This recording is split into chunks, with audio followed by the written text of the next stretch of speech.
We are live. Blood Orange wants to be a mod. All right. Do you want to mod? Oh, Blood look at Orange? these people. Blood Orange. Ashes. Hello. Ash to Ashes. Hello, darling. Okay. So we're live on YouTube and Kick. Let me just make sure my Kick multi Amsterdamaged. Welcome, buddy. Right. Please sub. Please sub. Please sub. Yes. Welcome to my dad's new YouTube channel, Pugio Fide. Dad, do you want to explain a little bit what's going on with Pugio Fide? Is Latin for the dagger of faith, but it's basically an edgelord, centrist edgelord channel. Catholic centrist edgelord. Yeah, but that's redundant. Oh, okay. Thank you, Thank Sky you, Splitter, for the subscription. Can you put? You can't use widgets here? I can use banners. Okay, can we do a sub drive? Because once we get to 500, now we're back on YouTube. Okay. All right, let's see. Sub drive. We are at, let's see here, 127, 131 out of 500 necessary. 131 out of 500. And then what are our other... Are we good otherwise to monetize? No, I think you're also going to need watch hours. Let's see, what are we at for watch hours? How do you find that? Your channel got 4 earn. views in the last 28 days. Okay, so let's see here. 0. Yeah, you need 3,000 public watch hours. So we have 0. But that updates very slowly, but... Map. Okay, that's fine. We always get to the watch hours before we get the subs, right? Yeah, usually, yeah. How many does it say we need? 500, yeah. Yep. We need one more video upload. Okay, I think we All can right, do I this. got one getting uploaded. 6 people just subbed. Thank you, guys. Thanks, guys. That's very nice. Thank Can you. we update the banner? Where's the banner? Oh, I thought I selected it. My bad. Here we go. It's updated. Well, you just... Is it 131 now? Yeah. Can we have a live... 132. Boom! Thank you, guys. You. This is all we're going to do, actually, sit here and go, 134, yes! Can we get a watch hour countdown? Well, no, we don't, because we don't know how many people are watching and for how long. We have YouTube 15 has to- here, and we have how many here? We have 86 on Kick. Okay. Kick wanna people, send them over? please. You want to send Please them come over. Okay. Hold on.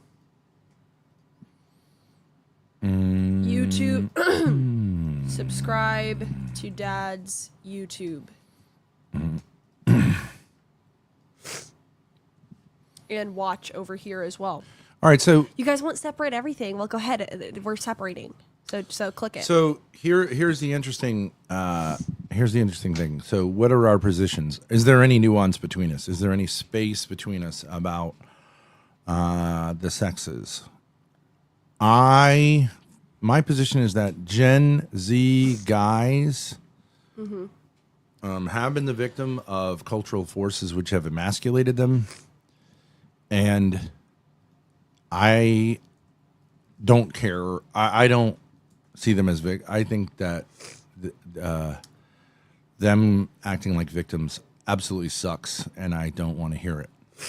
What is your take on that? I would say that I'm sympathetic with Gen Z guys because I think that they're emasculated, and I think that girls my age feed into that, and they generally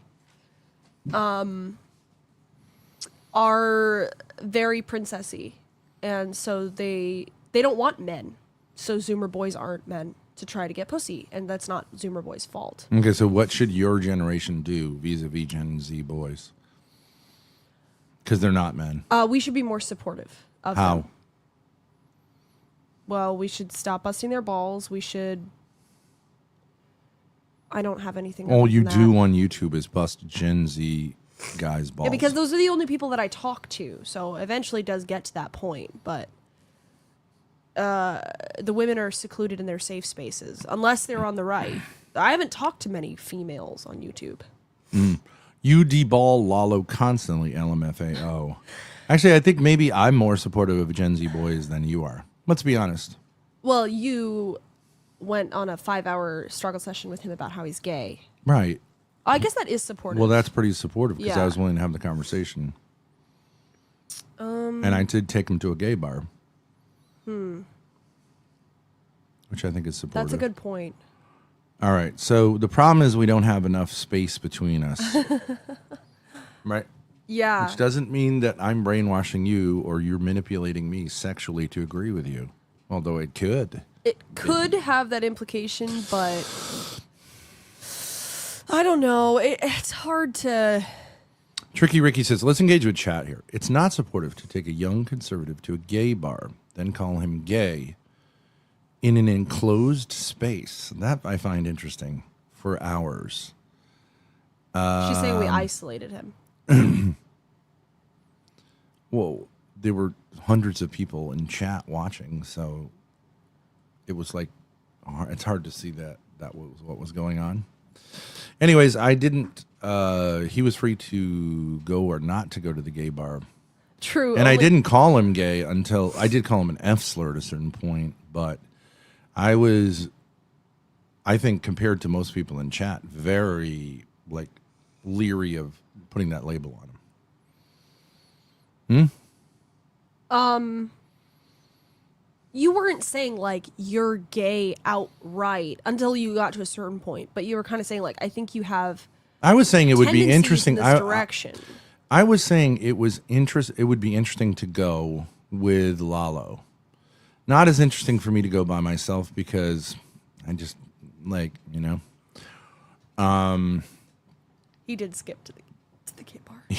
He ran. Somebody get me He that. did clip. run. He I did remember run that. over there. After 'Cause we when- had all looked at the naked Super- guy gyrating in a thong. Well, he wasn't naked. Well, like mostly naked guy gyrating. Yeah, in a he had thong like a in the bar. thong, clearly visible on a stand with like a pole. It was like gay pole dancing. That didn't like push me off very much, but like I was like, I don't know. But he saw that and ran into the club. Yeah. Ben has talked about Lalo in every stream since LA. At this point, Ben is in love. Okay, so we don't have enough space. I don't between think there were us. really many feelings left for me for Lalo, but I think you maybe have more of a kind of concern for him. But that may be just because I'm not into drama content. Like I really wouldn't care if it's like Lalo got in a terrible car crash. I'd feel bad for his family, but for him, it's like, dude, whatever. I think you would be sadder about it.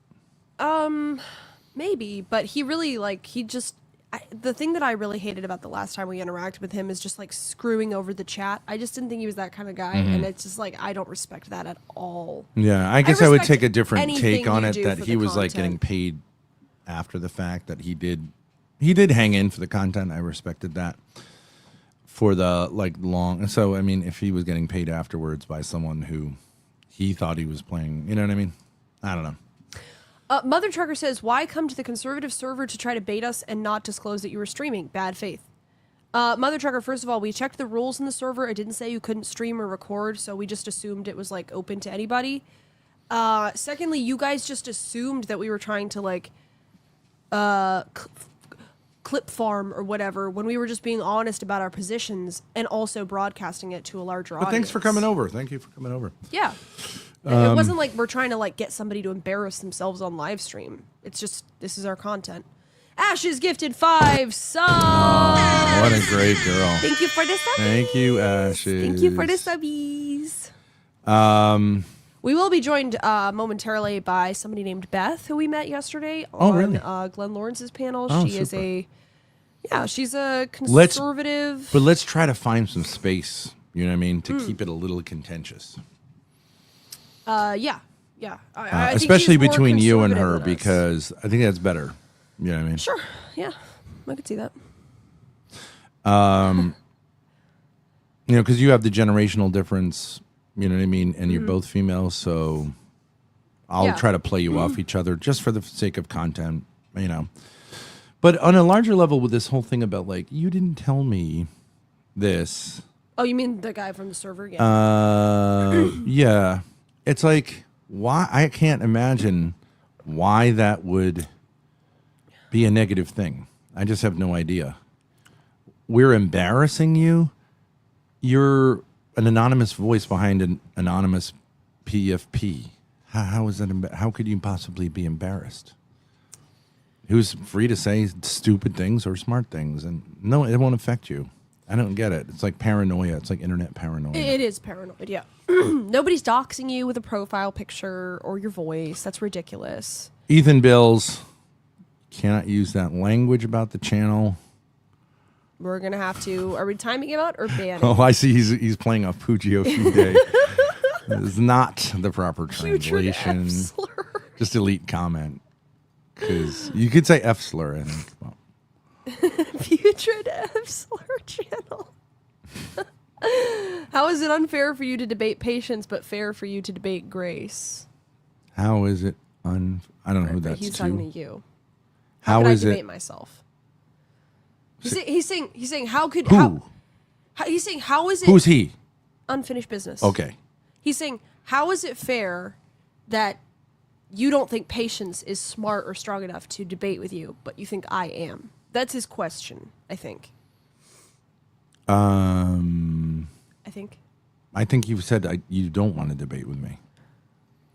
Right, but he's saying so like why that's largely And I think true. Patience has said the same thing. Yes. And anyways, Patience never debated with me. He tried to banter with me. I agree. Yeah, I agree. What was the debate about? Islam? Whether he's a cool guy? I mean, that's just banter. Good idea, OPC. I will go to subs only for the chat. That's a good Oh, idea. yeah. Customization. Who can send messages? Subscribers. Keep Patience's name out your motherfucking mouth. He has 2 viewers. F slur. Okay. There we go. Since I am gay, I'm allowed to say the F slur. Sure, I don't think it's completely obvious to everyone that you are LGBTQIDGAF in a way that's public. So I think, whatever, falling asleep thinking about having to finish that sentence. I mean, yeah. I think it's a good question. Which of us is more supportive of Zoomer men? They do get under my skin. I do find them annoying. But But as what I'm saying, what I'm saying is, we probably have mixed so- motives because as a man, and them being males who are not men, I have a natural sympathy towards males, yeah, as a male. right. Although I hate males who aren't men. Mm-hmm. On the other hand, you have a natural sympathy for other young people who have grown up in a culture that's really brutal on you. And I think you would say especially on young men. Yeah. But that's outweighed by the fact that you have been extremely disappointed by let's say, your dating prospects. Yeah, that's true. And We're at 139, experiences. by the way. 139. Yes, thank you, thank guys you for very much. subscribing. Thank you very much. Thank you, really. Genuinely. This is the last time. We This have a- channel's gonna make it. We have 104 on Kick. Not that we don't appreciate everybody watching on Kick, but the YouTube is pinned in the chat, and if you would come over and Yeah. just subscribe and stay to watch, frankly, it would help with the Plus, watch I have hours and 4 sons. monetization. I have 4 sons, all of whom I think are Zoomers. So Keep in I mind would the- have a natural. On the other hand, the only one of them who really talks a lot to me is a complete hater, like the most dyed-in-the-wool hater. True.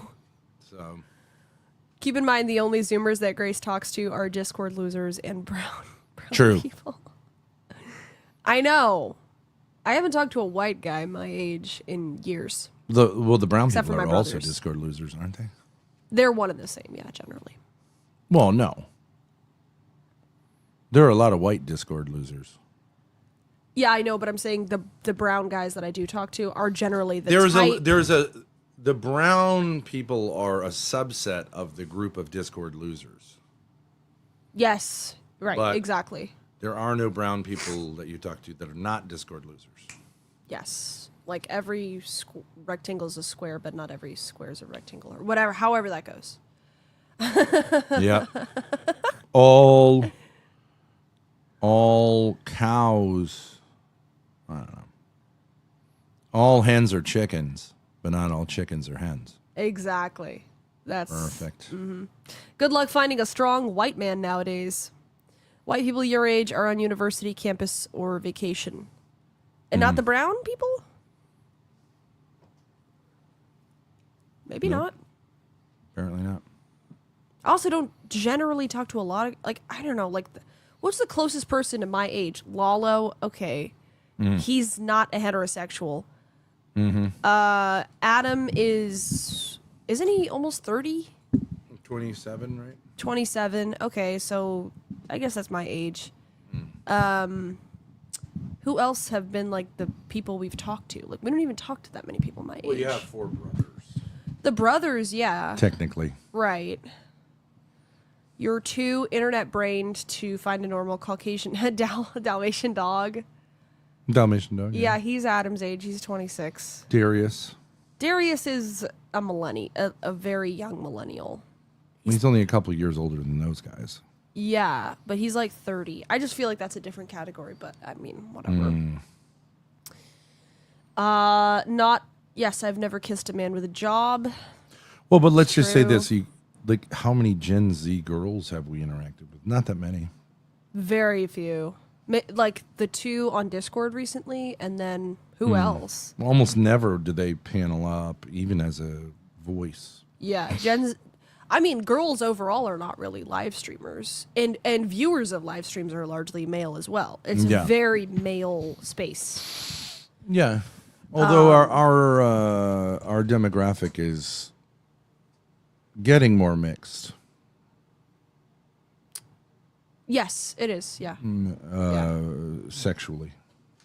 Sexually? but I just think overall, In terms of sex. yeah, Well, in terms of the sexes. the sexes, yeah. Less mixed in terms of sexuality, I think. Maybe not. You mean in terms of hetero or homo? Or all the LGBTQ stuff. That's not true, Odie Raza. I did not try to flirt with a 16-year-old yesterday. I flirted with a 16-year-old yesterday. Before I knew she was 16 years old. But then I affirmed that it is perfectly fine to flirt with a 16-year-old afterwards. Wait, I'm confused. If you guys don't talk to Which, of virtually, course, it is. if you guys don't talk to virtually any Zoomers, where are you getting your information of of problems or solutions? Well, Grace is a Zoomer. I have 6 kids, all of whom are Zoomers. I've interacted with them more in the past at this point, but I also am aware of the culture they live in. I don't know. I'm sorry. There we go. Now it's subscribers only. I forgot. OPC has a the algorithm master is in the chat. He says, switch the chat and cover Ruvalo here exclusively, and you'll get to 500 much faster. Yes, but that is not really the content of this channel. So, Yeah. I mean, we could do that just for just to get the monetization, and then switch back. That wouldn't make any sense, though, because the channel, then we can just switch every channel's content, and the channels make no sense at that point. Yeah, that's true. OPC bought views. He knows nothing about success. He bought views?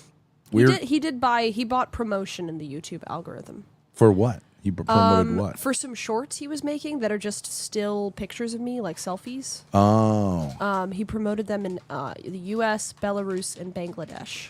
And how did that turn out? Apparently, so far he's at like 1 cent per view. Ooh, Something that's like that. expensive. I think so. Yeah. Wow. Something like he paid $15 for a week and he got 1,500 views. Well, Is that a cent per view? Yeah. well, you have to say how many views would he have otherwise gotten? You're assuming 0. I'm assuming very few. Yeah, because it's It's on a channel I mean, that has it's no on- subscribers. well, it's on a channel that has like 200 subscribers, maybe 400, something like that. Why would you out him like that? He's been talking about it in the chat for like 2 days now. I'd like to say a big hello to our new Bangladeshi viewers, by the way. Why is he shopping you to Bangladesh to be a sex slave? 10 out of 10 Belarusian hackers love you. Vogan Tent says that's correct, Ben. Shorts get thousands of views easily. I don't know if I would say easily, but yeah. Depends what I mean by easily. Not out of nowhere. If you just make a short, I don't think you'll get, right? No. But they do push it. They push shorts to get more views. But like on TikTok, it's easy to get thousands of views, right? Not necessarily, no. No? No. It's so saturated. I mean, yeah. But if you just did like something that's trending, a version of it, you probably get thousands of views. Probably, yeah. Right. Yeah, like some dance or something. Yeah, probably. Well, anyways, yeah. All right. So what are your plans with Ruvalo? Although I'm not supposed to do this on this channel.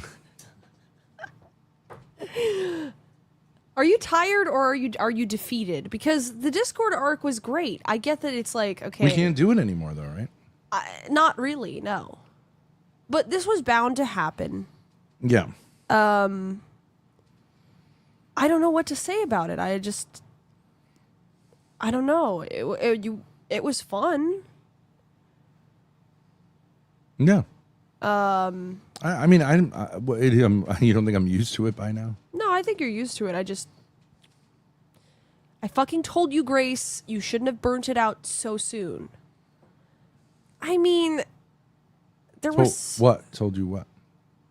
that I shouldn't have like told. You remember the original VC? They were like, "Do we know your voice?" And I was like, "Oh, we're YouTubers, Thorpe TV," and then that's how it all started. I don't know.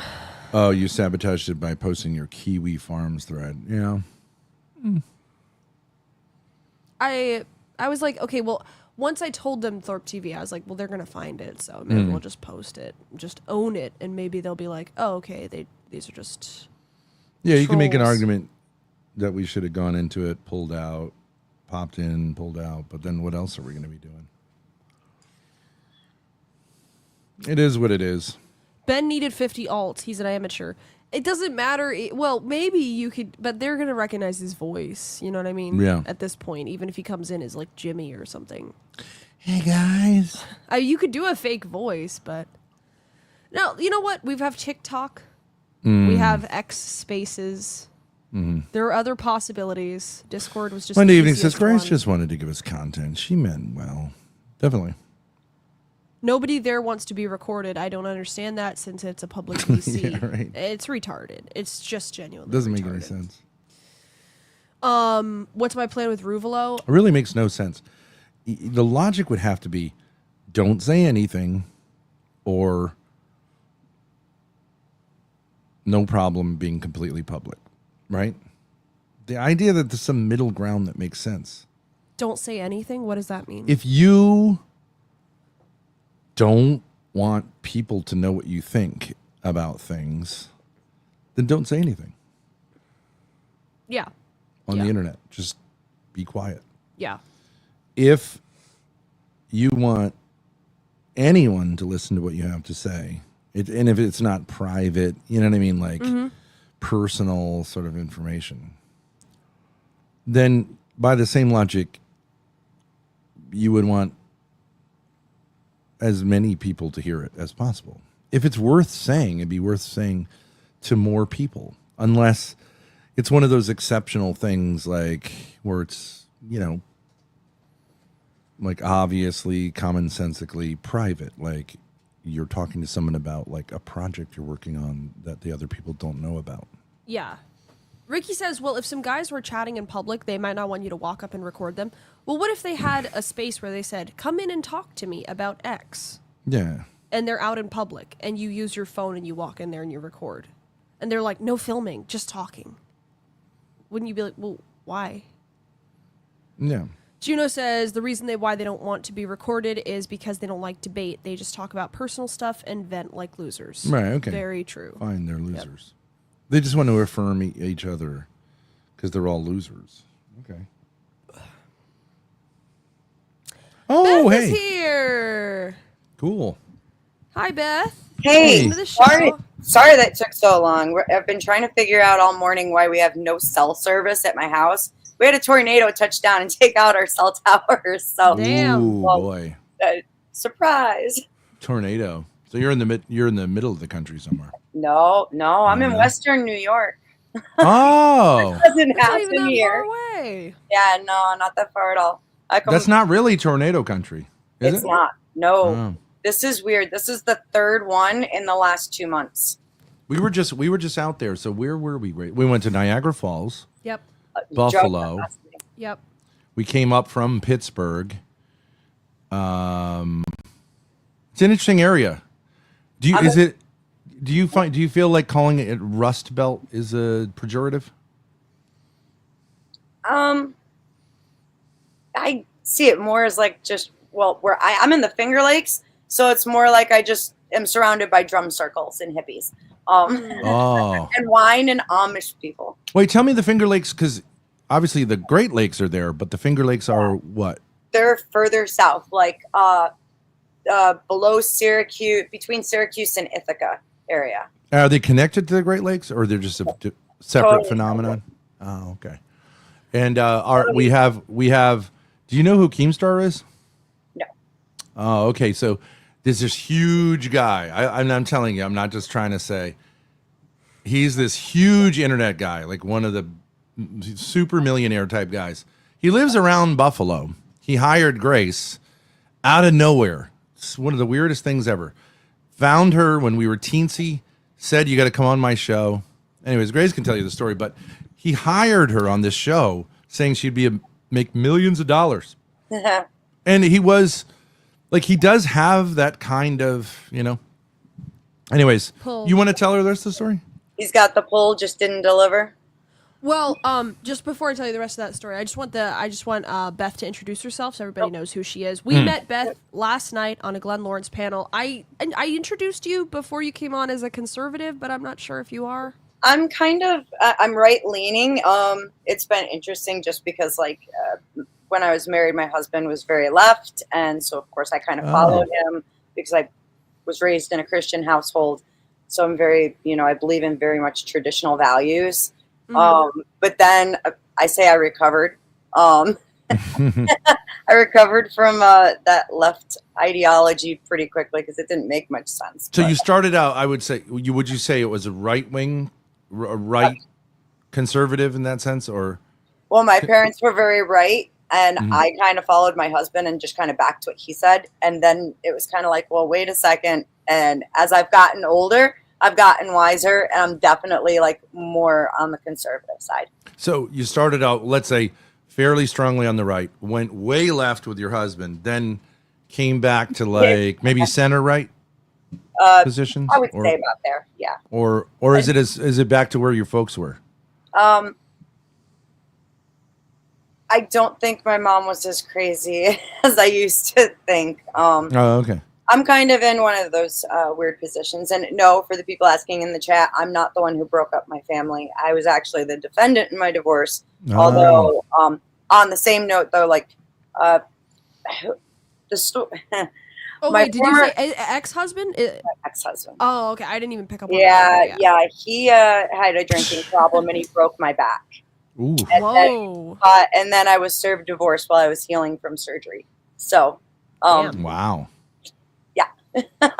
So, because usually people go, I was raised, I would say I did the opposite. I was raised liberal, New England. I understand you're from Rhode Island, or you have some connection with Rhode Island? Spent most of my life in Rhode Island. Interesting. So, all the way up Pretty to you'd say Rhode Island's pretty liberal, just like Yeah. like politically. Although the people I think are fairly conservative. Most people, like, you know, if you think about the Italians, the Irish, they're sort of conservative. But anyway, so then when I went to college, I became more liberal. that makes sense. Well, no. So no, that will say all the same thing. Sorry. Grace. Sorry. Then, so I started liberal. Then I became Catholic during college. After college, got really into that whole sphere. So I'd say I went right, and then I got sick of it, and now I'm more center. I would say center, but people would argue center left. So it's kind of the opposite movement. But we end up in I think probably a similar place. I don't tend to put a whole lot when it comes down to like political stuff. I like to listen to what everyone has to say, and I try to look at everybody around us and what our people need, and who's going to try to do the best for what we need. Mm-hmm. That's how I tend to base myself. So that's why I kind of call myself more center, leaning right, because I believe in a lot of the values that they have. But on the same note, I mean, if the right candidate is not going to do what's best for the people, although honestly, I hardly ever vote. Yeah, So- right. But just like in general, like your takes on things, you kind of think like fairly traditional takes are pretty solid, and that progressivism can lead us astray really quickly. I've seen it firsthand with my kids. I have a daughter who's currently getting her bachelor's degree, and I wish she never went to college. I really do. Interesting. Interesting. Yeah. She's become someone like I can't believe half of the stuff that comes out of her mouth when she comes home. It's really scary. Do you think she's rebelling, or do you think that it's like sort of she's being brainwashed? Being brainwashed. She's being Okay. completely brainwashed. Because she's not bucking against you. She Like, you know is. what I mean? She is, in the sense that this is what she's being taught and what she's being told. And she comes home, and I'm like, why would you ever think that? Like, I never taught you something like that, you know? And then, these people who told her this are the authority on the matter. Right. And so therefore, their opinion overrules mine. But And I'm like, oh, but in a sense, these are also her dad's opinions, right? somewhat. So I actually had my daughter very young. My ex-husband's not her father. Oh, okay. I was a Oh. teenager when I had her. Actually, Oh, stayed in okay. Rhode Island. But my former husband, like, we were together by the time she was 1.5, and Oh, he okay. raised her whole life. But because Oh, of okay. things that happened, like, she won't speak to him. She won't go near him. Like, Oh, okay. it's a rough situation. What is she studying? She's going to be an archaeologist. That's so interesting. That Grace's mother's sister studied archaeology, and I once said to her, she went to University of Pennsylvania, Ivy League school, and I was like, "Why did you study archaeology?" And she was like, "Because I watched Indiana Jones movies." And I was like, "Well, what were you going to do for a job?" And she's like, "I never thought about it." You know what I mean? Wait. How do you get brainwashed if you're studying archaeology, like about dinosaurs That- and stuff? Yeah, well, so she's kind of leaning more towards like civilization stuff, and like she got to spend like a whole month in Ireland and stuff. But like one of the part of her anthropology class, they had to do a privilege walk as part of their grade, and I was kind of like I was really confused with that. Like, you know, why is racism being? Well, it's part of anthropology, don't you know?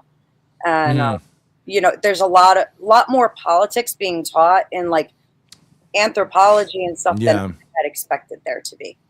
I think in all what they call the soft sciences, like it's hard because then the ideology leaks in. Yeah. Even the hard sciences are now like, I think a lot of biology professors are like, can I say there are males and females in the animal kingdom? You know what I mean? But definitely things like sociology, anthropology. Do you follow what I'm saying, Grace? Yeah. Yeah, Are you trying to be a YouTuber, or are you just a panel hopper? just a panel hopper. I started out over on grids, and I saw you did a debate. I don't remember what the debate was about. Remember we saw? Oh, was is that right? debating? I've done a couple. Yeah. Hmm. It was with a guy in a really dark room. Oh Lord, yeah. We can erase that one. He pissed me off. He really. There's a backstory. I don't even want to go into that. Well, I give you great kudos for. It's very hard as a woman to be on the internet because, well, I mean, I think you realize like women can tend to be, kind of a little more shy and like it's brutal. If even our chat, I'll just openly say, they're gonna say whatever they're gonna say, whatever they can pick at, and they mean it in a kindly way. Honestly, if you just hang in, Yeah. what they're doing is vetting because they're saying course. we don't want to be bored, so can she handle it? Because they put up with us talking with a lot of people who end up just being a waste of time. But anyways, but they do it with Grace too. They do it with me, and it's tough for females. When I first got in and like started hanging out over at Grids, I wasn't even going to debate. I had never debated before, and I kind of got bullied because they had no women up there for when he first started his debate night, and they were like, "You got to do it," and I was like, "Fine." And then for a while there, I was the most consistent winner, and I didn't even know what I was talking about half the time. I was just winging it. It's a low bar actually on some areas of the internet. You don't really have to be super hardcore, but then in other areas of the internet, if you're like super high quality, you'll get pushed out because people don't like to seem threatened. So it's a weird space, really weird space. But anyways, so it's interesting. I'm going to go out. Yeah. But it's interesting having another woman who's willing to cam up. It's so rare. Of course, you're a little bit older, and so like you're a little bit more seasoned on life. But like, it's still very. I don't mean that in a. No, you're good. You're good. Great job, Glazing. Well, I mean, she's not 22 years old, obviously. I'm 41. I own it. I've earned every year I've had. Yeah. See, that's good. It's fine. I think that it's like the gray hair that's coming in. I'm like, you know what? I earned that. I love it. Yeah, I love it. I think that women. I think honestly, one of the biggest thing that women need to do is to embrace getting older. And I understand that a lot of women say like, well, but my whole value is in appearing young. And I think they really need to understand that is actually not how men view it. You know what I mean? Like that attractiveness is not. Even though there can be a way in which biologically males are always going to be attracted to females in their early 20s in a certain way, that there is also a kind of beauty that comes with experience and, that kind of thing. But anyways, Grace is going to sit here and bust my balls anyways because she's saying, like, you're just digging a bigger hole. I don't fucking care. Well, I'll leave you guys. It's the truth. You're good. Well seasoned. Like she's a piece of chicken. She looks well seasoned. Yeah. The topic for this stream was supposed to be about the war between the sexes. Do you have any thoughts on that? Men and women, red pill, feminism. Oh my gosh, feminism has destroyed the country. Men, I think, really get demonized unjustly. I've been seeing a lot of that. For a while, I was getting pulled into some like TikTok debates here and there by like people from the Crucible. Yeah. And man, some of the people I would find on there, it was just like, wow, why are you beating up on the men so badly? And that's even coming from the fact that, and I got the receipts. Okay. I was even though I was the defendant in my divorce, I was granted a divorce on grounds of abuse. But even then, I don't. You're a feminist stream case in a sense, I don't like literally battered. Yeah, I don't hold all men responsible for the bad actions of, somebody who shouldn't be drinking alcohol, Right. And it's not fair that they do get that rap whatsoever. And I think fathers get the worst of it when it comes down to the family court system. That's another big one for me. My dad has had direct experience with that. He's currently getting divorced by my mom. Pretty tough. It's brutal.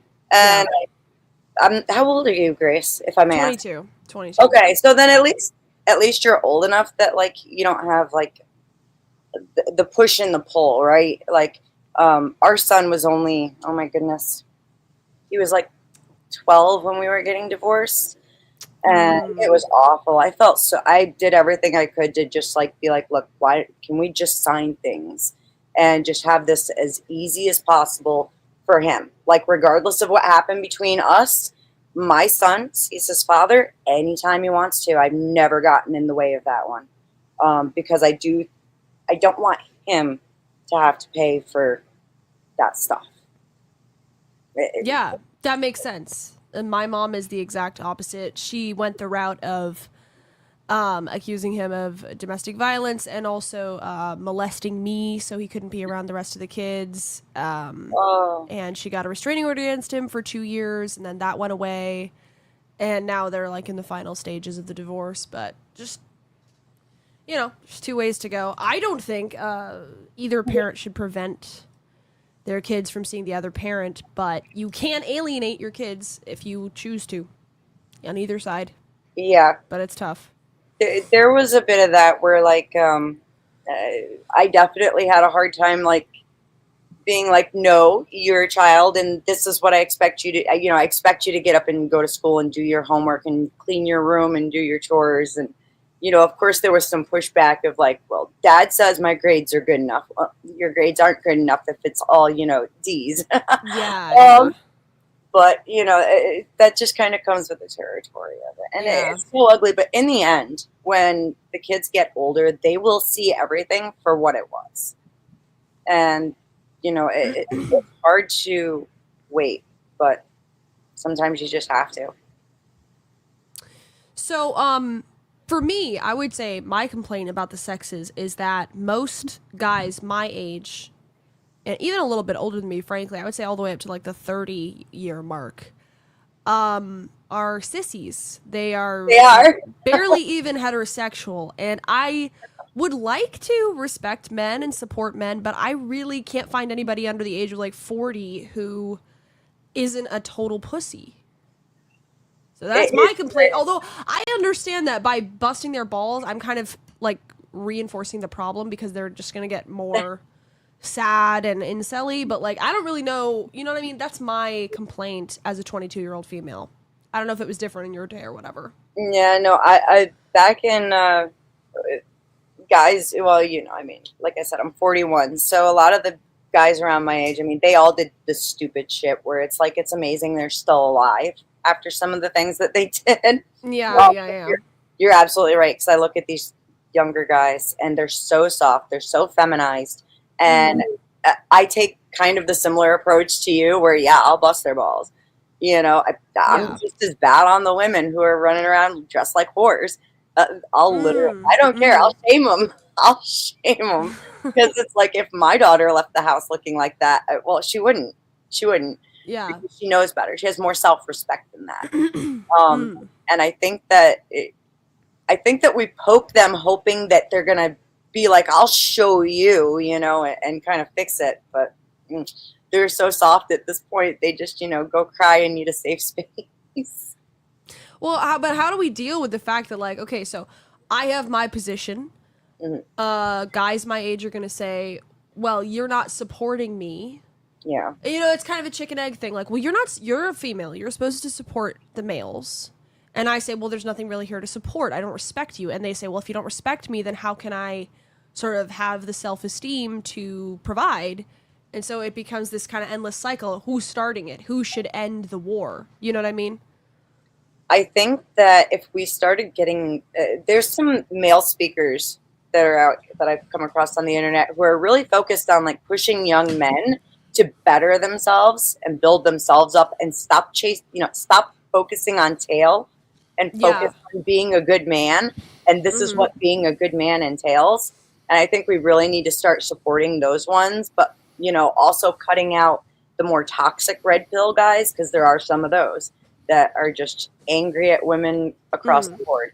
And then on the same note, you and I need to be holding our own sex accountable for their behavior. Dad, I was just explaining to Beth the sort of problem I see with guys my age and women my age is that there's this problem with the guys saying, well, you need to respect me and support me in order for me to provide. And the girls saying, well, I don't find anything here to respect, but I would like to support a guy who I respect. And they're saying, well, if you don't respect me, then how, like, I need the support and respect of a woman. It's sort of this chicken egg thing, right? And so neither side gets what they want.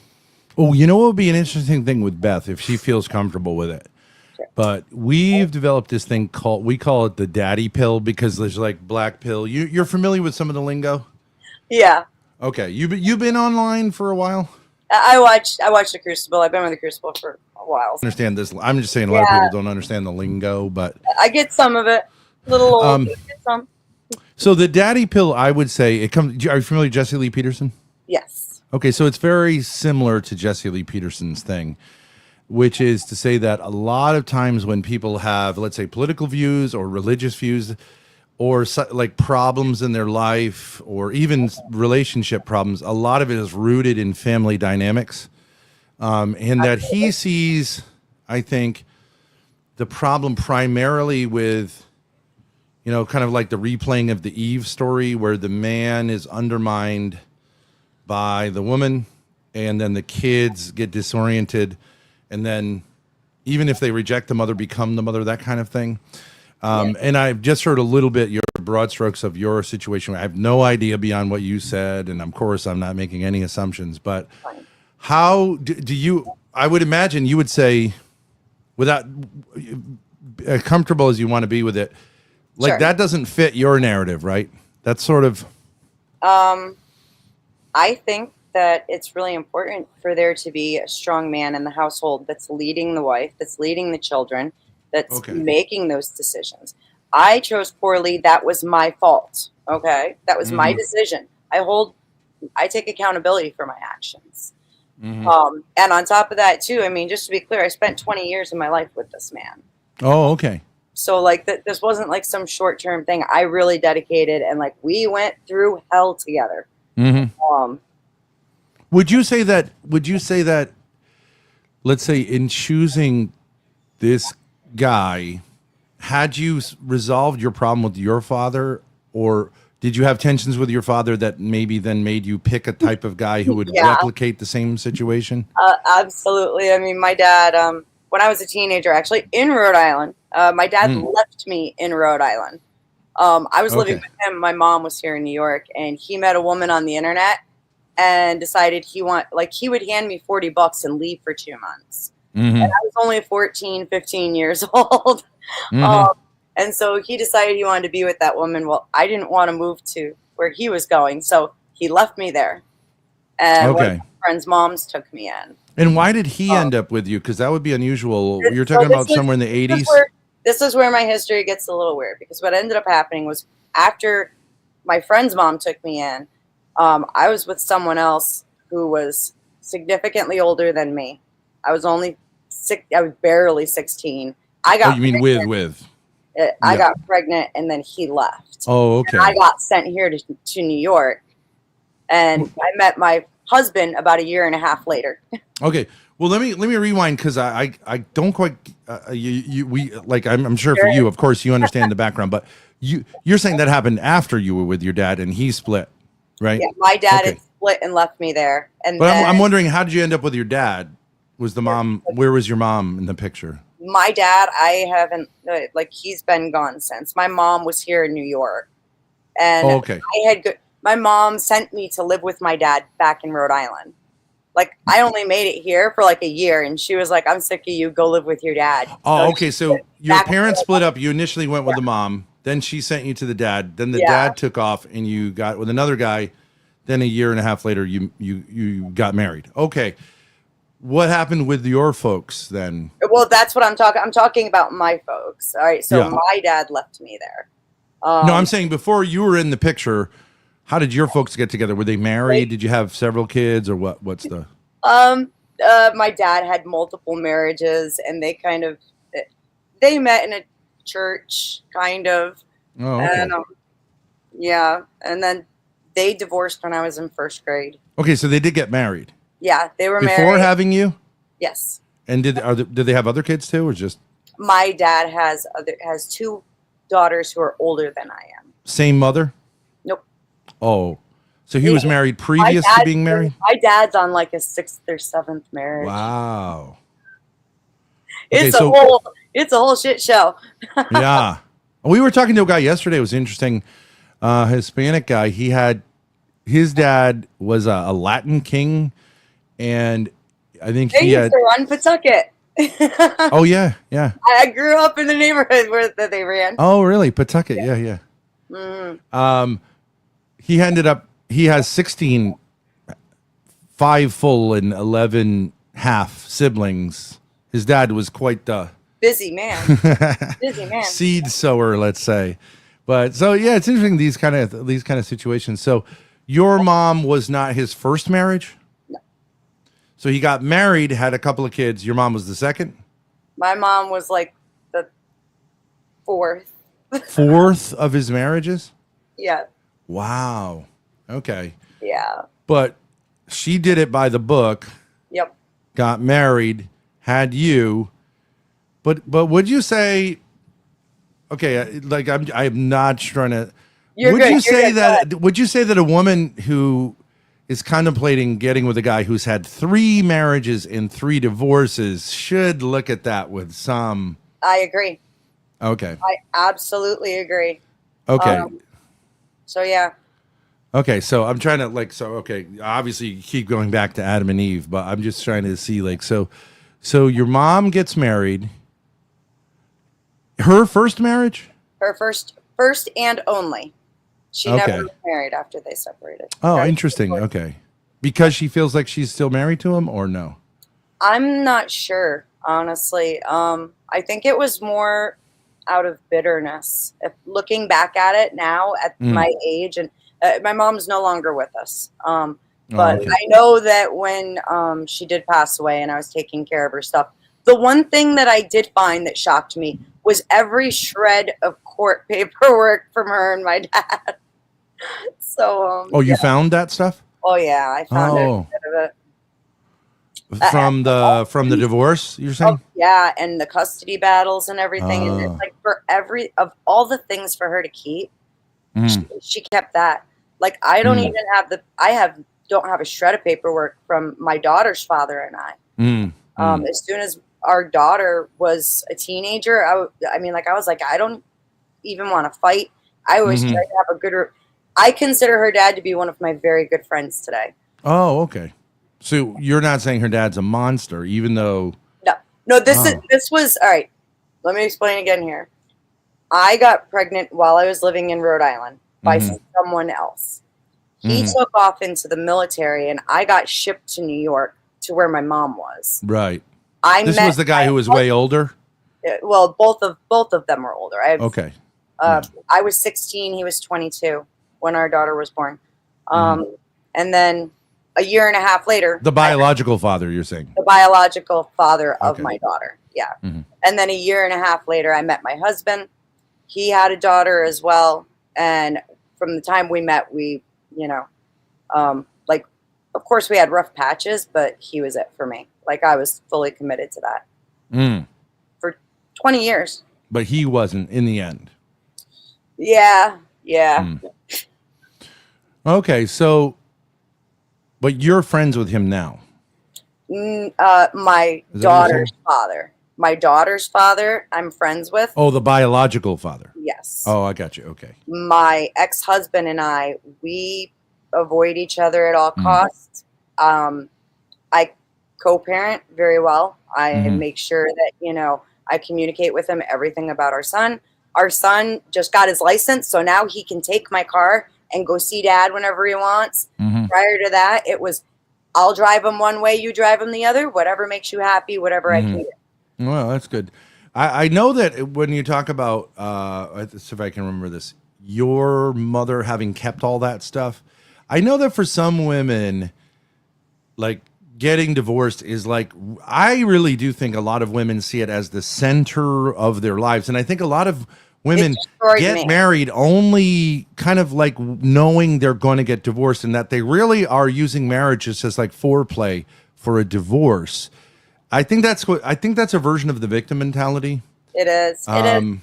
For me, it wasn't like that. Like, I was Yeah. devastated. I felt like I lost my entire purpose in life. And right after the divorce started is when my daughter moved out to go to college too, like a month later. So it was like, lost my husband, daughter moved out for college. Now it's just me and my teenage son at home. And I was devastated. It's like, who do I even, like, there's not enough people to cook for. I was still making big meals, and it was. But you don't. But it sounds to me like you're saying like you also didn't. You were devastated, but you didn't like make it like this is who I am. Yeah, no. Right, like that. It's just going to become. Because I know in Grace's mother's case, her parents got divorced. Her mother, even though it's been 45 years, and she got this beautiful house and a summer home out of it. Within 5 minutes, you're going to know that she's divorced. You know what I mean? Like that's her identity. Even though she says I've moved on, you can tell she's just absolutely focused on that event and how she's a victim of it. And she is actually like a literal narcissist. So it makes sense to say like, okay, I was a victim of that because he started the proceedings. And so it's just like this way that I always have these interesting discussions with people about trauma. You know, when people talk about trauma, I think it's a two-way road. Like bad things can happen to people and they kind of get over it. Yeah. Other times, something that maybe wouldn't you think that be that bad, and they just that's it. Like that defines me as a person, and I think that's because in some ways they want that to. They're looking for something like that.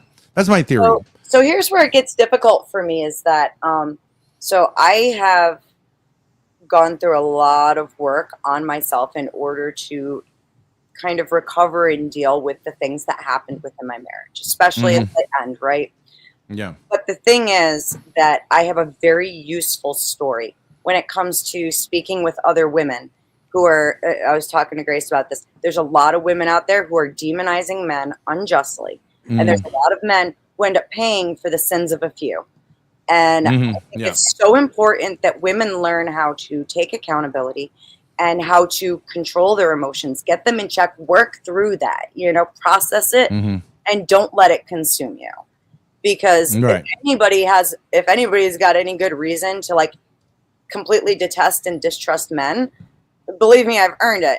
But I'm not that way. I'm not that way at all. And so, but you would say, would you say it's very easy because women? I would say that women are more dependent on men than vice versa. Yes. Economically, kind of. Wow. I don't know, because now we also have a whole group of men who don't like to work and want to stay home and play video games and have like, you know what I'm saying? The job hoppers that.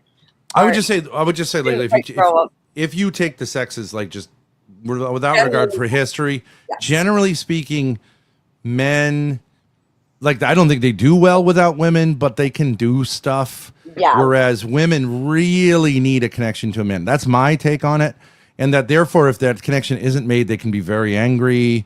I mean, so like, what I would say, I call that contingency, you know, the way we sort of, like a child depends on the parents more than the parents on the child. Not to say that the relationship between men and women is like a parent and a child, but it's somewhere between that and like two guys, you know, bros being friends. So I do think the temptation for women to catastrophize when a relationship that's been invested so much in goes sour is a huge one. Yeah. From my experience of, I can agree with that. I've seen that quite a bit as well. And women do. The hard part is that they've been brainwashed into thinking that they don't need men. Right. And it's really completely, I mean, well, look at some of the brainwashing that's going on. Now we can't even define a woman anymore. Now Mel talking for, 2 hours about a body part that they would like to chop off. And it's like, okay. So did you know Melania from before? I've had very small brushes with Mel. I haven't gotten to really tangle with Mel like that until yesterday. Same thing with Ryan. Yesterday's first time I've got to. Ryan's another one, yeah. They're interesting. They're very interesting, but I just have the feeling that the politics and stuff is really downstream of unresolved family issues. I agree. Because they'll always have the same exact answer, but they'll talk endless with you about it, but it's really not about what they're saying it's about. But they will make, sometimes interesting points. But sure. I think a lot of times it's like, I do think with someone like Melanie, there's this like, come on. I mean, you know, like there's something's off here. So But if you want to say the problem is like Trump's tax plan, you can. But like, I think there's deeper issues. But so, all right. So let me see if I can chat. Let's see if we could do this kind of daddy pill thing, Grace. So Beth was telling me some of the backstory. Yeah, I heard. Oh, you did? Okay. I was listening. So outside. then, let's see. The challenge, or what I'm trying to do is create, because we're trying to foster like a little discussion here, because we got banned from everywhere. So we're trying to find some space gotcha. between some of us where we can have like a little bit of a. I think we're fairly close together, but I'm trying to look for where you can find some space. So, let's say this. Let's say this from your experience, should young women be really careful in choosing their mate? I think. Would you? Yeah, Your advice? Absolutely. I think that honestly, if I could give the very best prescription, would be for the parents to be involved. From, you know, especially when you're looking at, like, I live in a smaller community now, right? Mhm. Where you've got, you know, the two dads are best friends from church. Their kids are growing up together. And the joke is they're going to get married one day. But the likelihood is they're going to get married one day. And we don't see that kind of effort and attention put into a lot of relationships anymore. But when you see it in the smaller communities, it tends to last a lot better and be a lot healthier. So you're saying parents should be more involved in their kids' relationship decisions than they are now? In some cases, yeah. I mean, we should be teaching our kids what to look for in relationships to begin with, right? As well as to, you know, how to respect themselves and their partner. They learn what they live. So we're automatically teaching them and involved in it to some degree. Okay, and this would apply to me as well as you. Sure. Gen Zers could look at you and I as kind of like the last people who should be giving. I don't know if you know my story, but like I got to go to court in a few days. It's been a disaster. Why should they listen to us? I think you can make an argument because people who make mistakes have a certain wisdom to give. But Grace, do you want to try to take that? I mean, I can see how you could say like, well, I made the wrong choices, so you don't have to. Yeah. I could see that. You're supposed to be creating space, not conceding. Okay, why should I listen to you guys? You're losers. No, her. It's not our fault if like we agree with each other. You know, I mean, that just means, you know. I mean, are you involved? Are you involved with your teenage son's dating life? Only to a degree. I mean, like, he's free, of course, to pick whoever and do whatever he wants, and I respect his privacy completely. However, he'll come to me and ask me questions like, you know, like he came to me one time and asked me, you know, if my girlfriend is talking to my friend about me, if I find out she's talking to my friend about me behind my back and I get upset, is that like normal? I mean, is it okay that I feel that way, or is there something wrong with me because I feel that way? So he'll come to me and ask me those kinds of questions. Should he come to his father and ask those questions instead of you? The problem with that, he asks his father, but he is very careful with how much weight he gives it. So when I got hurt, he was physically present trying to rescue me along with my daughter. Right. So your son doesn't really have a relationship with his he doesn't loves communicate. His father. He loves his father. Absolutely. His father, biological. Yeah. My ex-husband, our son, absolutely loves him.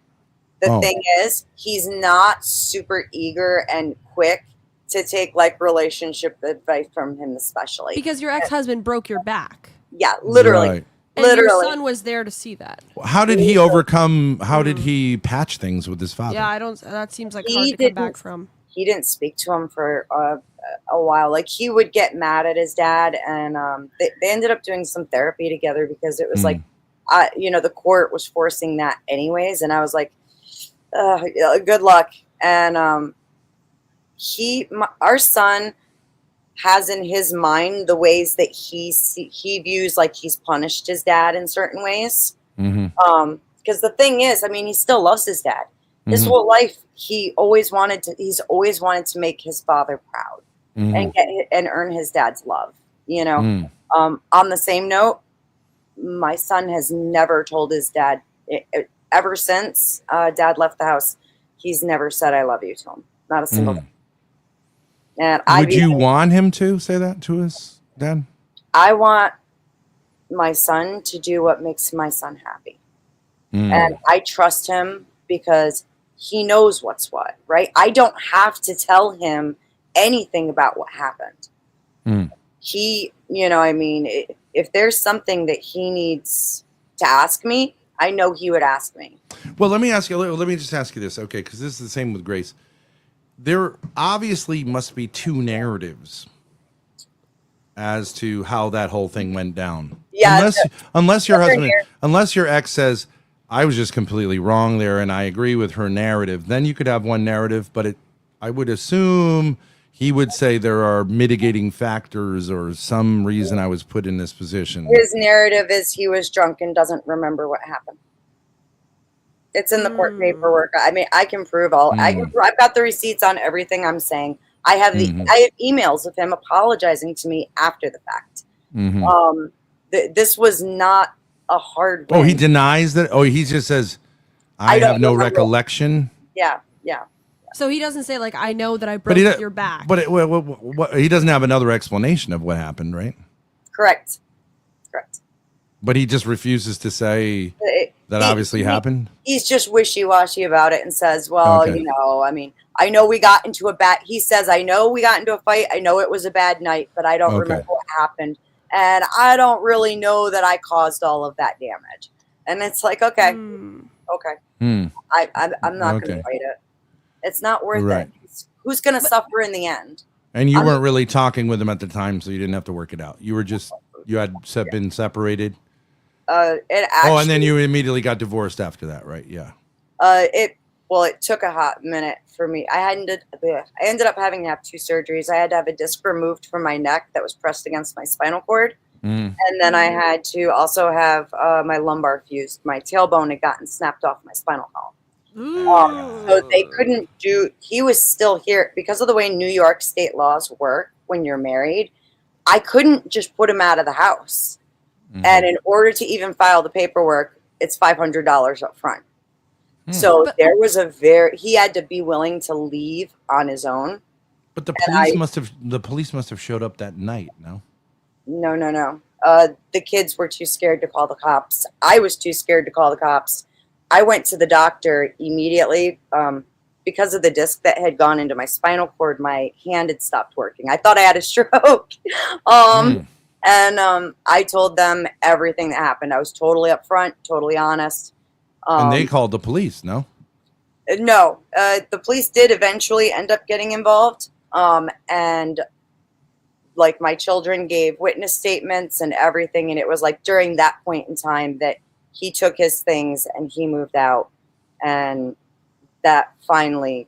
And you're saying that the police didn't get involved until days after the actual event happened? Oh, much longer than that. You know how Diddy got off for the most part in New York? Yeah. I called that. New York domestic violence laws are really, really, really they're sticky. What would happen if we had called the police that night, they would have taken him into custody, right, booked him, and then released him, and he would have come right back home. Yeah, but they would have. But when they had a no contact order, no contact. It has to go before a judge. There's no emergency. Don't issue a temporary.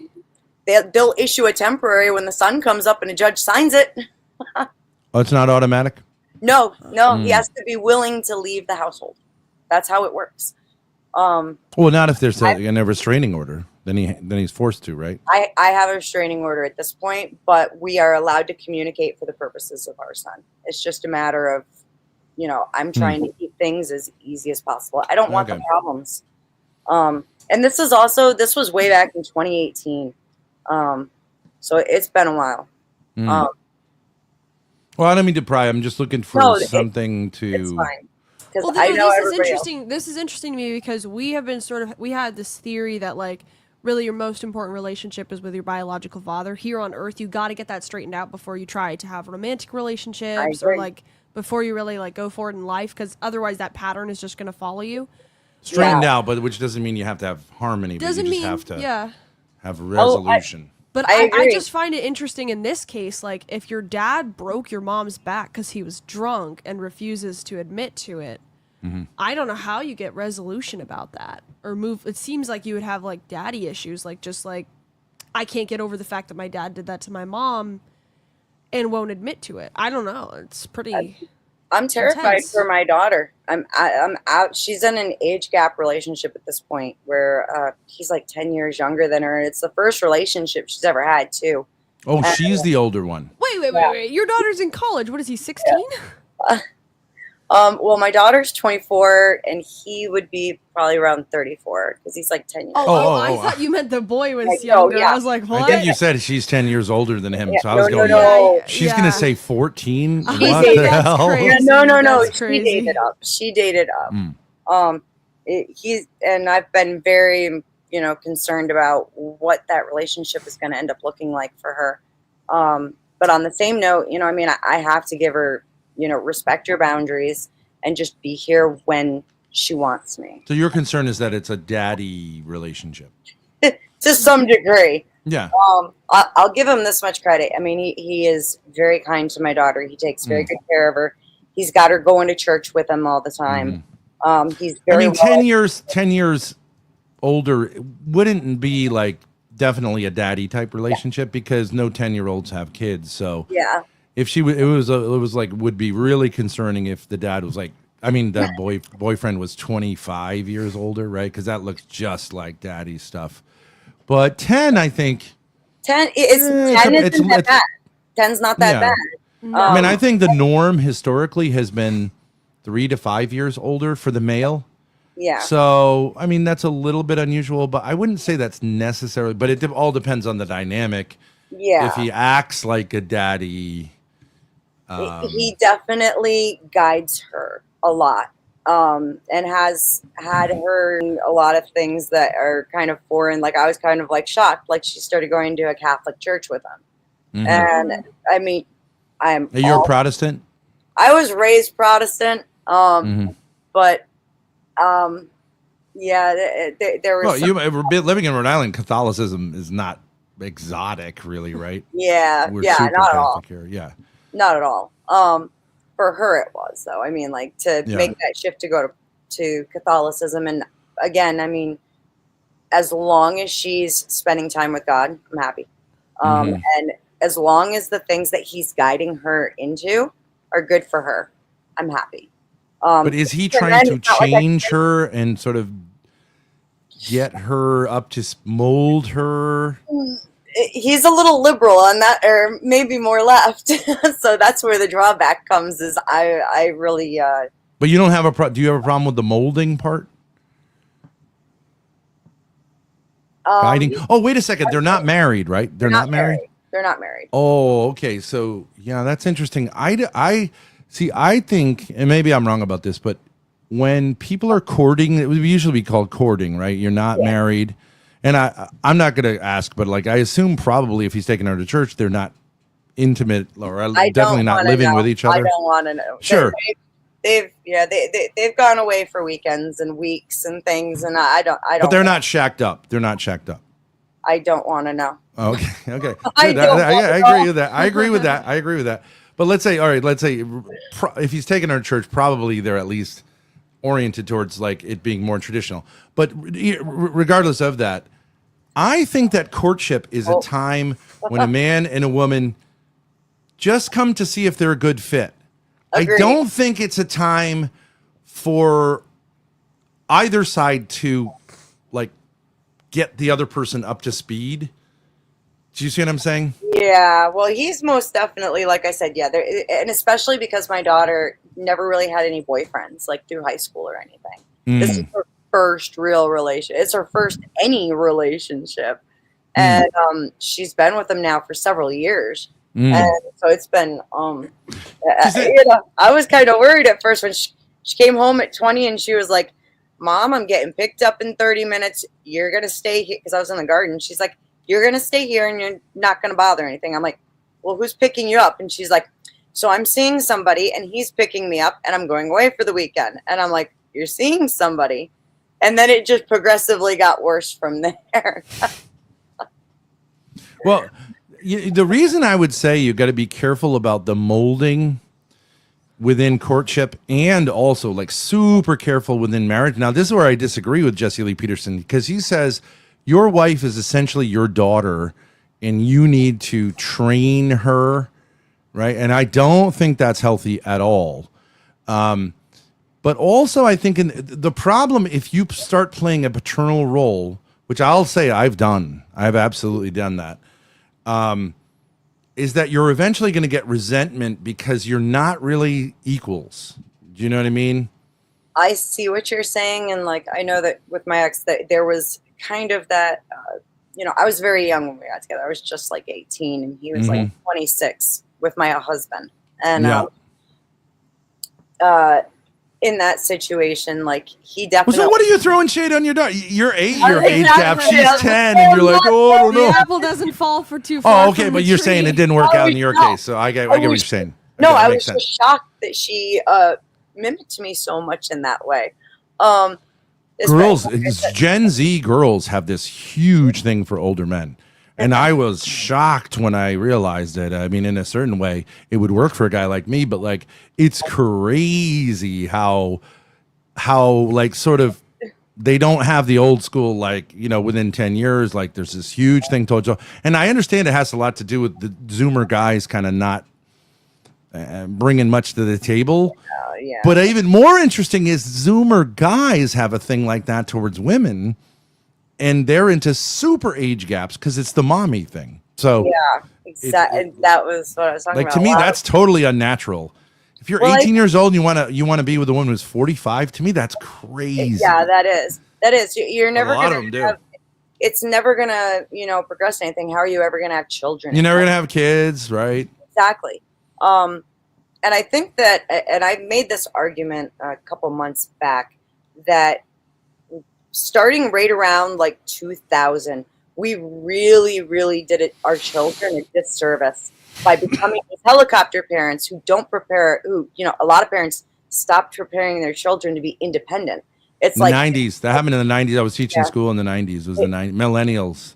It's like they had to catch them before they could fall and they needed to be in bubble wrap and a kid sneezed, got to rush them home and stuff them with antibiotics. And that was the boomers doing that with the millennials because the boomers were also protected from everything, which is why they were so entitled. Then they did that to their kids. I think our generation, you would be a young Gen X or older millennial, somewhere in there. I was born in 84. So yeah, I'm like right on the cusp. Is that the cusp? Okay, yeah. Zillennial. Yeah, so I got enough Gen X to do reckless things. But and not enough millennial to be too dumb about it. So.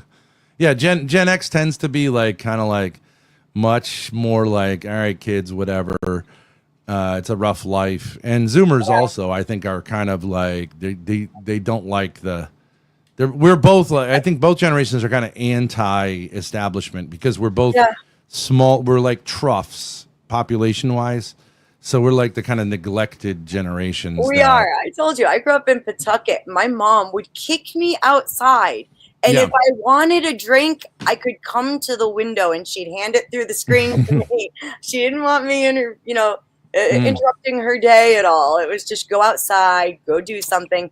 Meanwhile, the Latin Kings run the neighborhood. There's like weekly murders across the street. It's like, and I'm in first grade at the window asking for a drink. I almost taught at St. Raphael's Academy. That's in Pawtucket, I think, right? Oh, is it high right school? On the other side of? Do you know where Hope High School is? That's Providence, though, right? Nope. It's right on the. It's on the edge. I was like right on the edge of Central Falls in Pawtucket.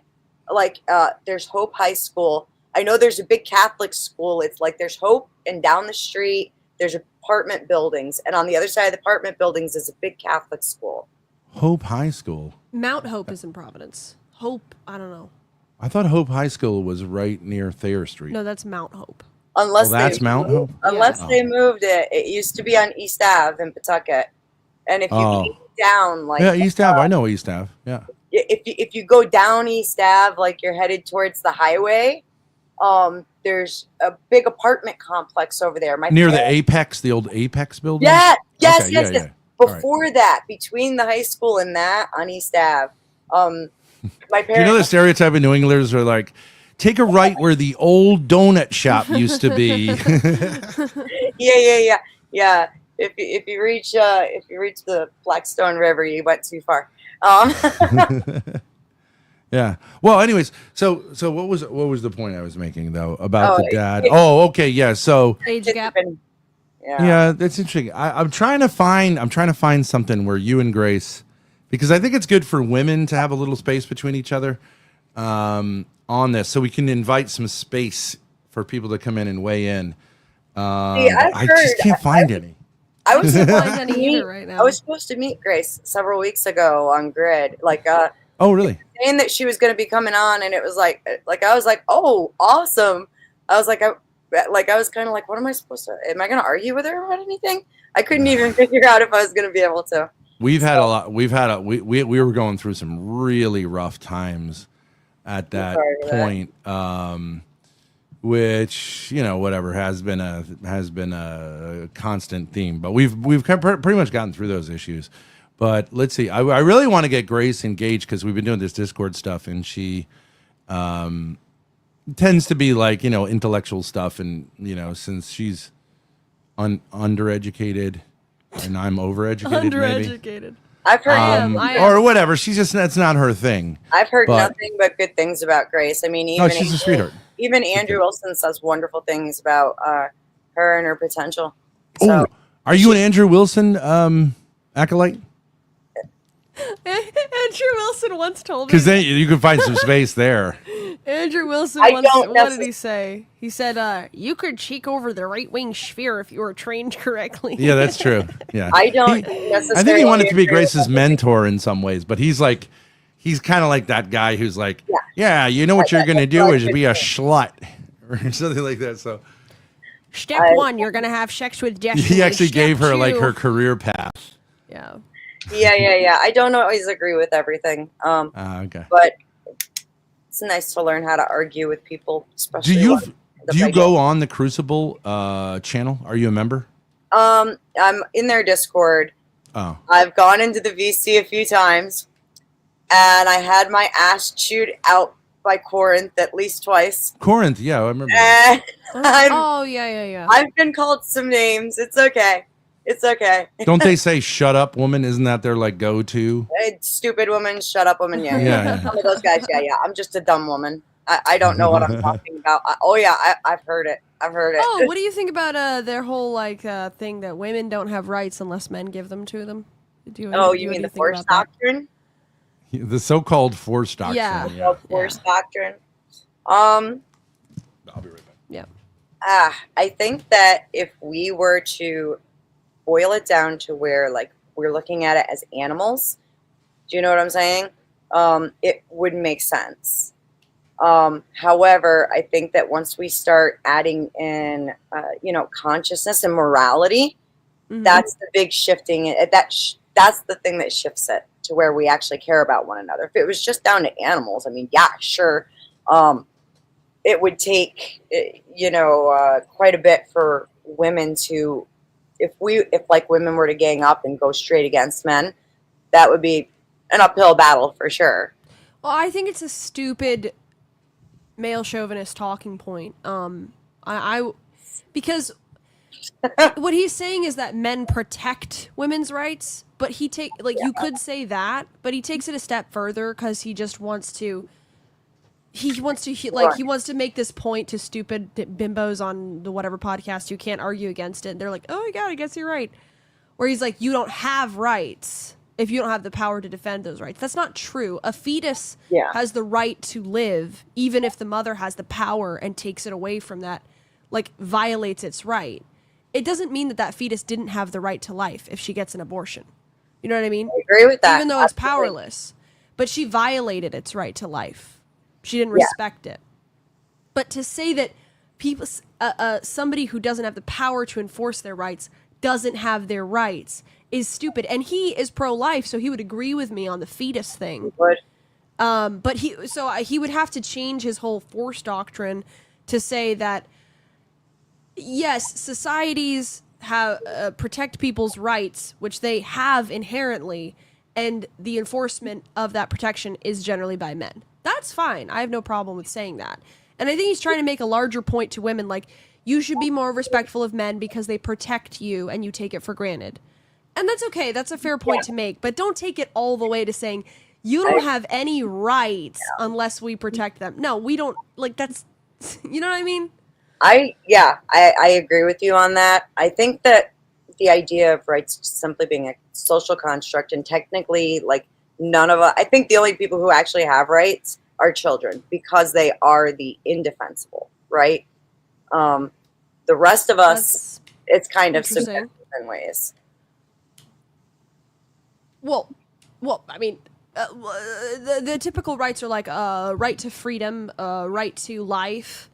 That doesn't Somebody only apply could to children. somebody could kill. Well, I think that children's rights are the only ones that are really valued, is what I mean to say.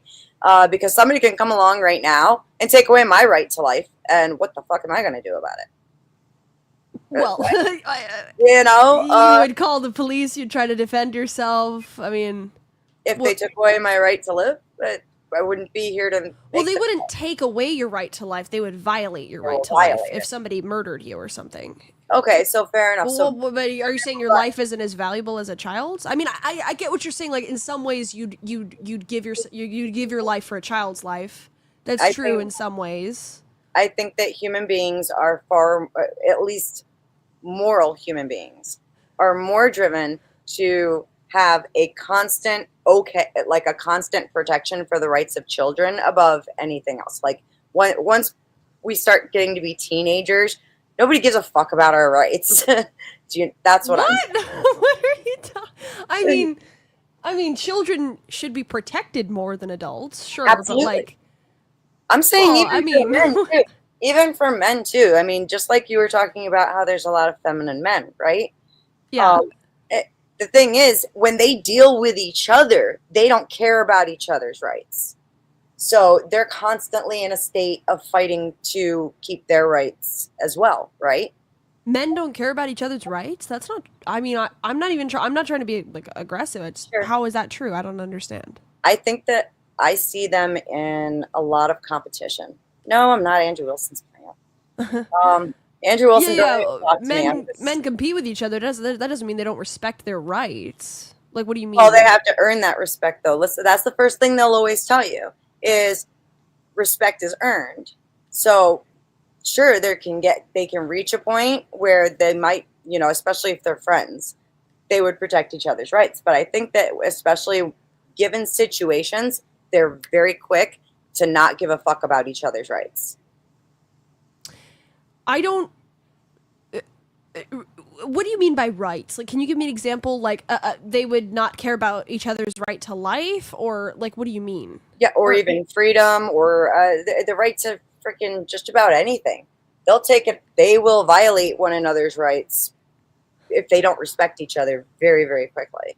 So I think it's a constant for adults. It's a constant state of You're trying saying to enforce our rights. Men are very quick to get violent. Is that what you mean? They're quicker to get violent with each other than women. Not even necessarily violent, right? They're for lack of a better way to put it, it's pissing contest. How would that be taking away anybody's rights? We as women do this all the time. Look at what happens when we get into groups, right? Mm-hmm. There's always that pecking order that gets established, right? Oh, absolutely, yeah. We see plenty of times where the top woman, even if she's married, will make sure all the other women, she will make sure they can't get any men. She'll constantly interrupt it, disrupt it, talk shit about their boyfriends, and things like that. She's always got to be at the top.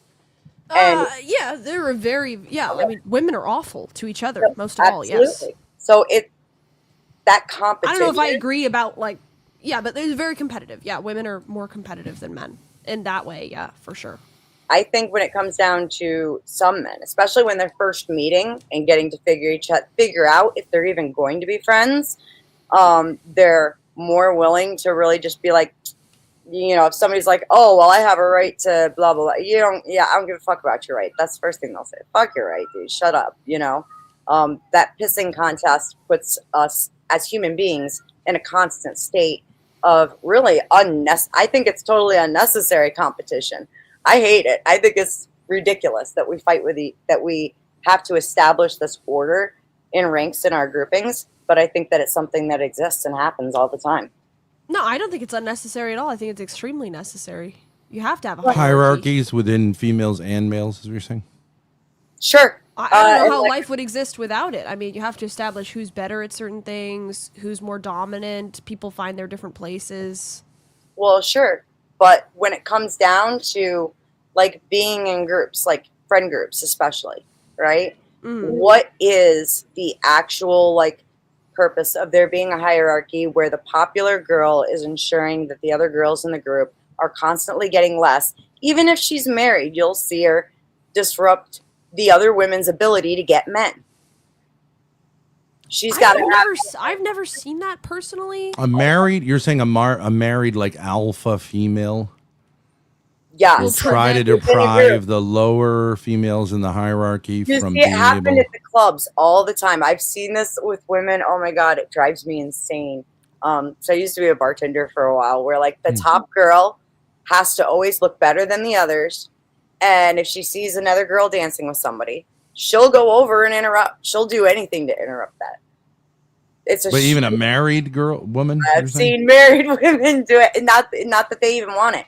They just don't want anyone else to be as happy as they are. Like, What does the club have to do with human rights? What does the club have to do with human rights? She's laying out how hierarchies work. I would assume are within shown that in the social club. thing.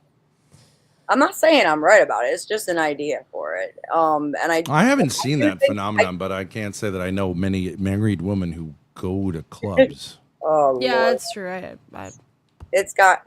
It's not as bad now. Well, I don't go out anymore, but I used to have a friend who was that way, like completely, and it was just, wasn't my jam, wasn't my scene. You're saying sort of a bully type. Yeah, the bully types will constantly challenge the rights of everybody in the group. Yeah, but a bully type of woman is generally insecure, and so she will eventually be taken out of the hierarchy because her insecurity will.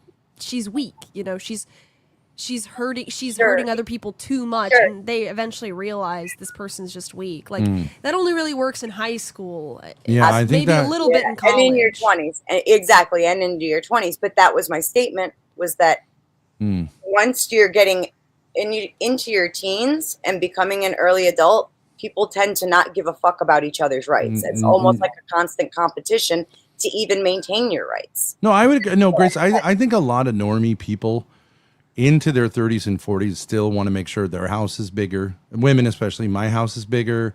My car is nicer. My kids are better than your kids. Yeah. You know what I mean? Yeah, I could see that. That happens more with women, I think, than men. Men are competitive, but not like that. Yeah, women are very competitive. Women are socially. worse. Yeah. Oh, women are evil.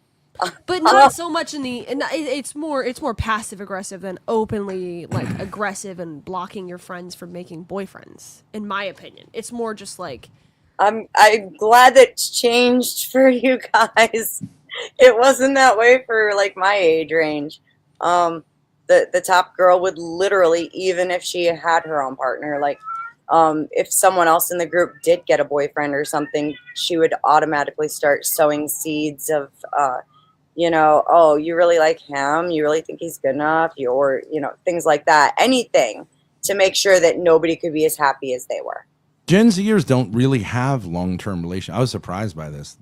They don't really form like monogamous relationships. I mean, they do, but not Well, that they many. do, but it's not like in the 80s when you were like going steady with somebody. Yeah.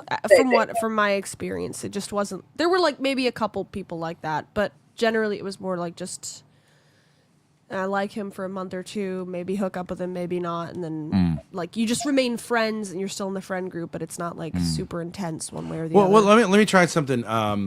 Let me try something to see if I can find some space between the two of you. Let's try this as a scenario. If your daughter is married and her husband is violent towards her, and she lets you know that there's been violence, what would your take be on that, Grace? And what would your take be? What would your response be? I know it depends what daughter, what the situation, but is there a so that's a hard one. Rule of thumb? It gets dealt with very quickly because family needs to take care of family. But then it comes down to, I mean, for me especially, because I've seen the justice system fail repeatedly, I really struggle with having faith in the justice system at this point. Family takes care of family, meaning what? I'm going to step in and be like, yeah, no, you're not. Well, first of all, I wouldn't need to tell her that shouldn't be happening. God help him. If she called me up about that problem, it's probably to help get rid of a body. Honestly, like she's really that triggered by it. Like, so any violence, and she would go ultra violent. I think she would defend herself very, like, to her very best ability if she was actually being like attacked. Because then we also have to go by what did he just grab a hold of her, or just push her, or did he punch her? You know, how far? Wait. Could there be a scenario in which you say like he was actually like right to do that? In other words, to get you out of a dangerous situation? Sure, absolutely. Oh, okay. And I also think that there may be.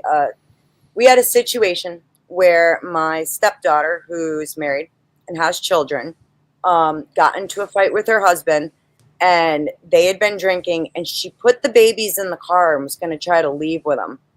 And he grabbed her and pulled, because he was trying to stop her from leaving. Right. He pulled her away from the car, and she fell on her ass on the ground. And she had him arrested for domestic violence. And you take his side on that? I take his side on that.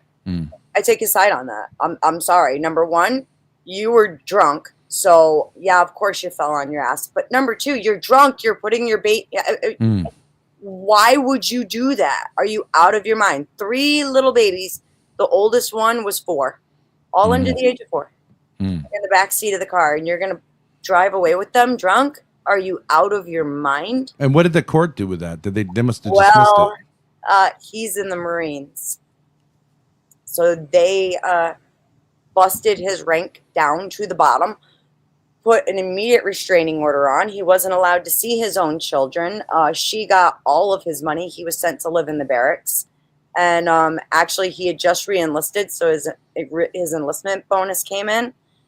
She dropped the kids off with her mom and went to California, and she had a good time.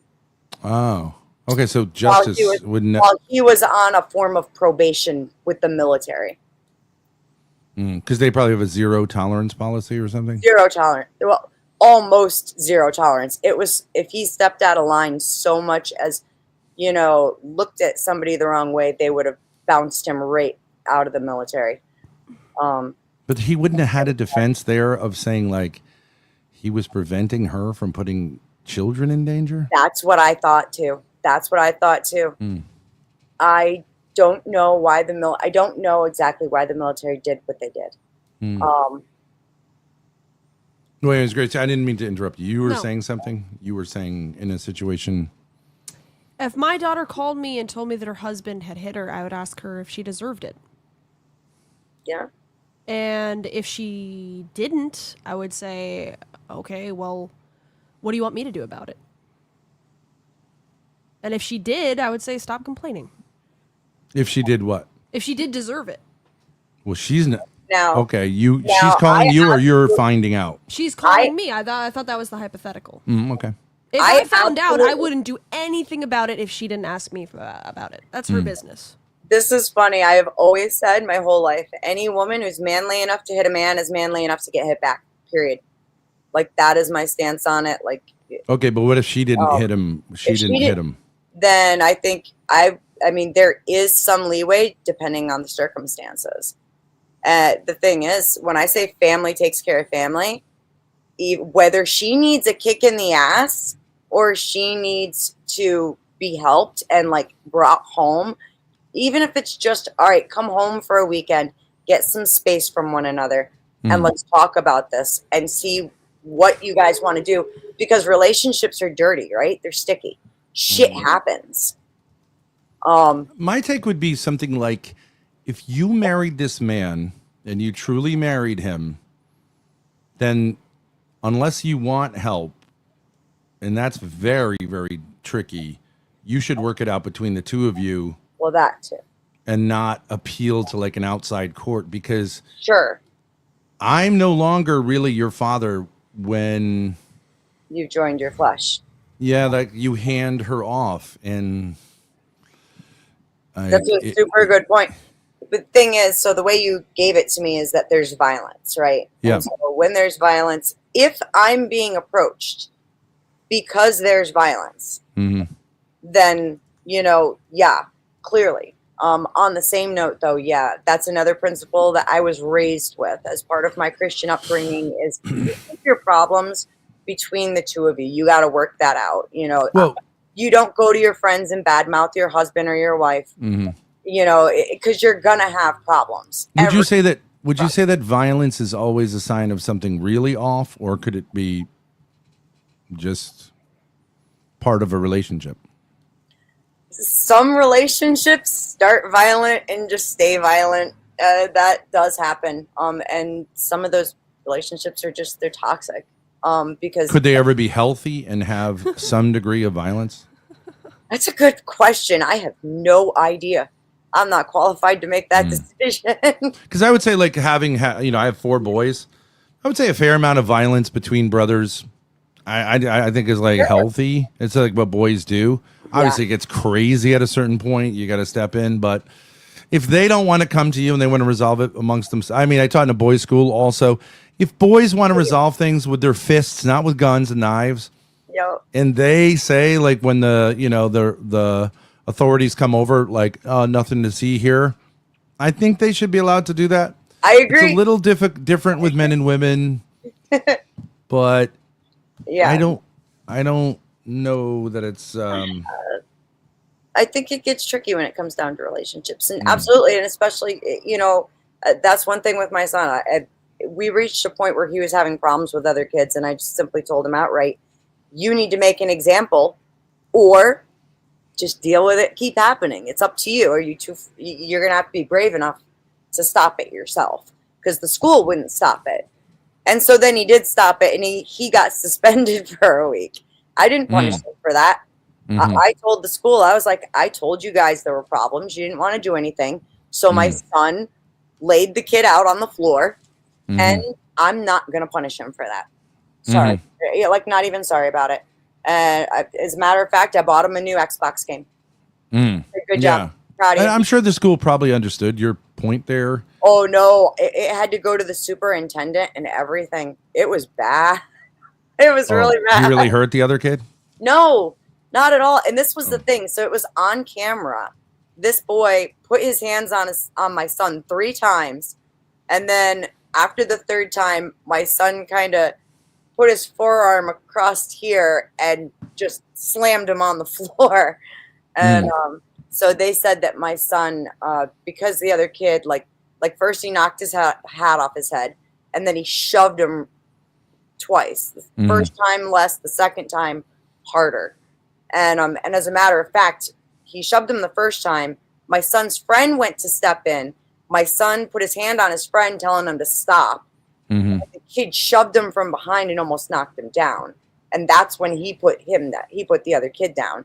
And yeah, my son was suspended for a whole week, and I had to go before the superintendent to make sure that it didn't tarnish his record, because I thought it was unfair. And the principal said that my son needed therapy. You know, in all these stories, I don't know the story, but they seem like extreme failures of the institutions.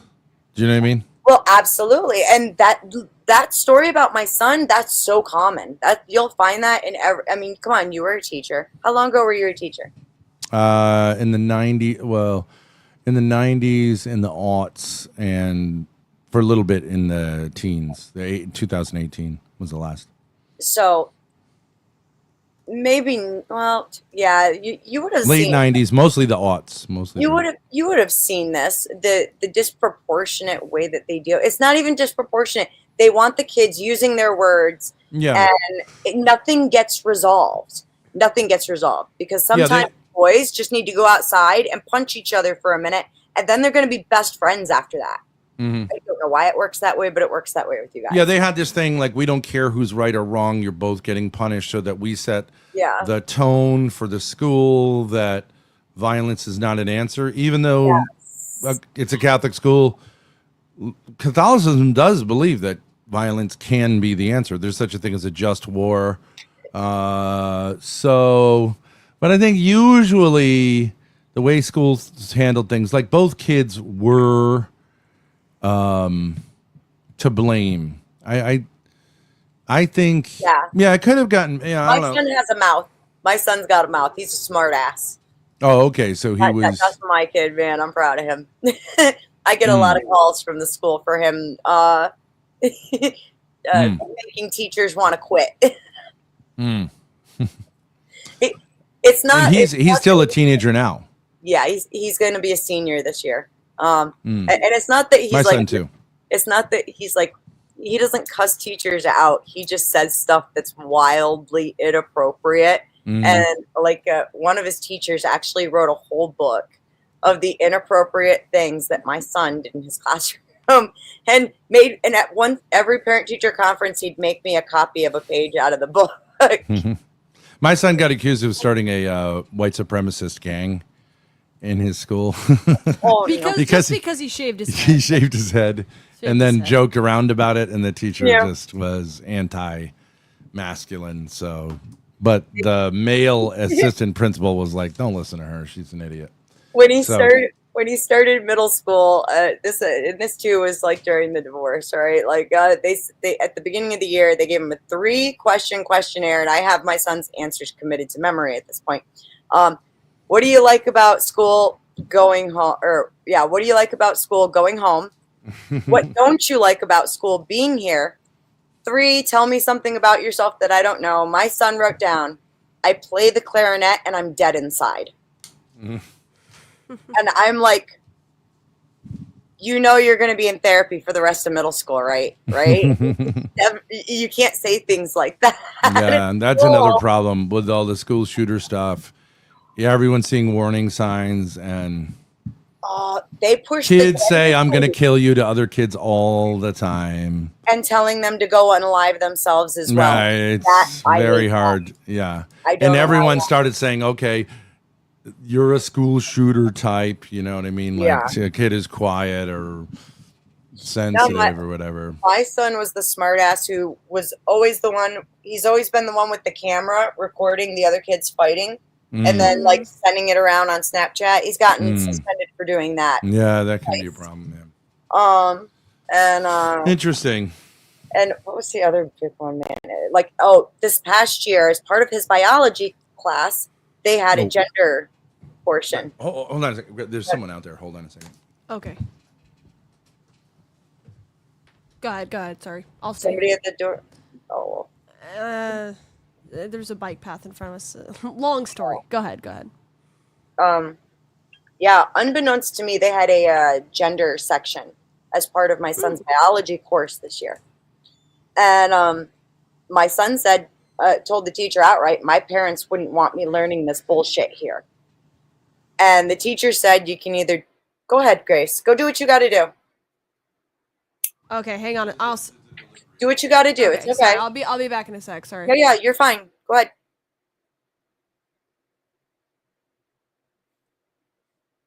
She's such a sweetie. You guys are vicious. You know that?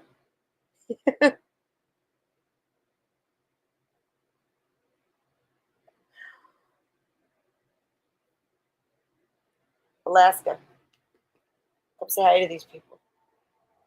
Trying to get my husky to come say hi to you guys. Sorry, I don't know.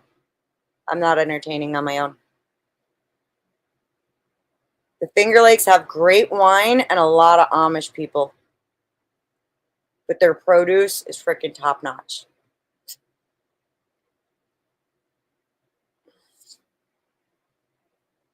Hi, Beth. I'm sorry to leave you alone.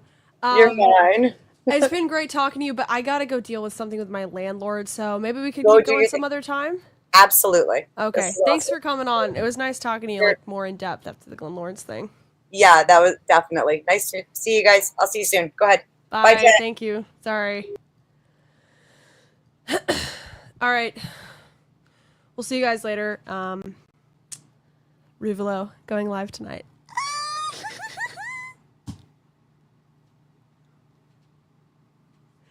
Keep me updated on Discord. Tell me when they're all together. I know Ruby's at the airport right now, but let's go! And you know what? I'm not doing this unless you fuckers pay me for it, okay? We're gonna have like a $200 goal each stream, and if we don't fucking hit it, I'm not covering this shit because it's fucking annoying. Ava's there already. Fuck. Are they together? Shit. I might have to come back on soon. Okay, I gotta go talk to my landlord. Bye-bye.